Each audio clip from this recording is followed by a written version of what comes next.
once you've got your idea, you've built it, you're ready to go. The launching and then the ongoing marketing is two pretty big things that creators sometimes think about, sometimes don't think about. Oftentimes, as we've seen, creator launches a product, they promote it for the first couple months, and then it falls off. They don't think about the long-term marketing plan. What advice do you have on that side of things? Yeah, so creator launching and marketing, I think, is unique in some ways to conventional launching and marketing. You see a lot of people who've obviously made tremendous impact and done a lot, like Alex Hormozy or Russell Brunson and these kind of gurus in the space.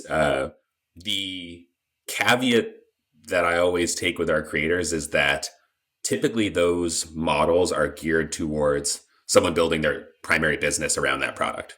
So if I'm a coach or a consultant, I'm happy to talk about something incessantly and be quite sales forward in my messaging because I'm trying to sell my business. I'm trying to sell my product rather.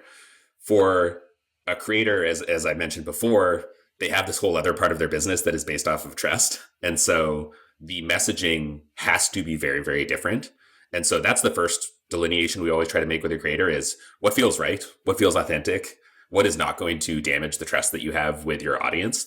And that is very different from conventional sales messaging. As soon as someone says, hey, this creator is trying to sell me something that I don't need, it's very, very risky in this business model. So that's kind of one lens we always want to bring to it. In terms of the sort of post-launch and ongoing, that can vary a lot depending on who the creator is and what the product is. Oftentimes we will advocate for a kind of like relaunching cycle to continue to sort of build energy around it. At the same time, we also, in some cases, want to build something that is more evergreen. And so usually we will have a launch that has multiple components to it. We will learn a lot about what resonated or didn't resonate with that audience.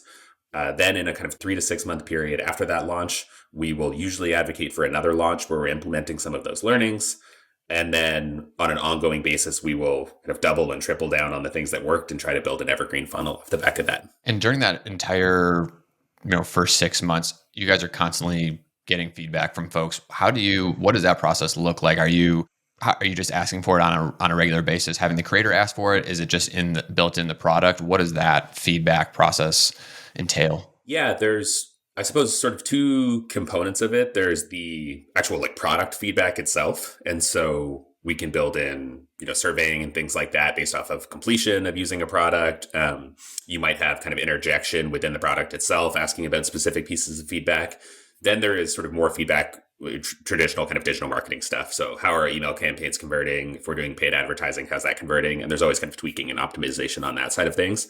So there's sort of the qualitative and the quantitative side of things. And how do you guys figure out if this is going to be cohort or evergreen? I know it's very product dependent, but do you lean on trying to do cohort at the start so that you can optimize those first, 4, 6 months, that first year, and then move to evergreen?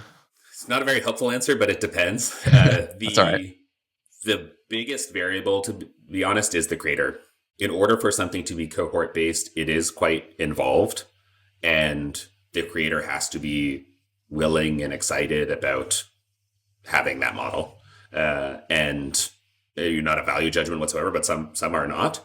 And so that's usually the biggest indication. It is generally helpful to do, a few cohorts first to be able to refine the product and the messaging itself.